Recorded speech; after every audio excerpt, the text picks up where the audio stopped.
வணக்கம். சிருஷ்டி ஜோதிடத்தின் அன்பான வணக்கங்கள்.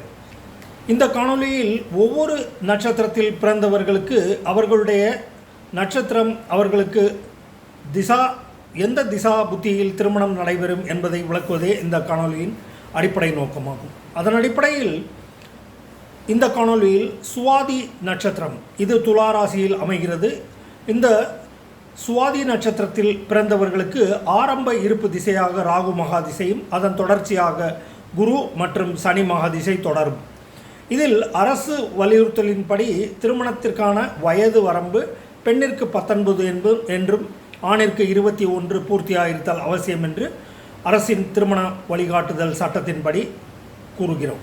அதன் அடிப்படையில் ஜோதிட ரீதியாக சுவாதி நட்சத்திரம் துளாராசியில் பிறந்தவர்களுக்கு ஆரம்ப திசையாக ராகு மகாதிசை, அதற்கு அடுத்தபடியாக குரு மற்றும் சனி திசை தொடரக்கூடும்.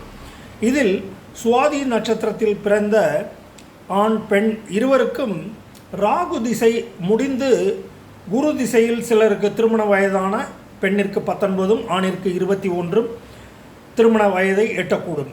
மேலும் சிலருக்கு சனி மகாதிசையில் திருமண வயதான 19 மற்றும் ஆணிற்கு 21 கடக்கக்கூடும்.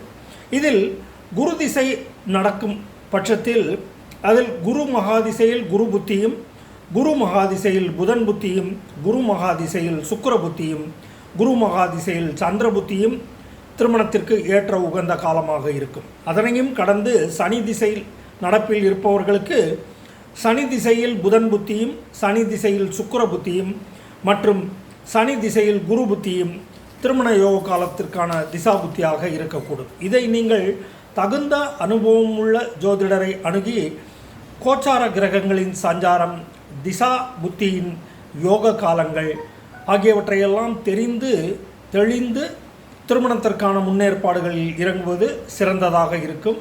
நன்றி, வணக்கம்.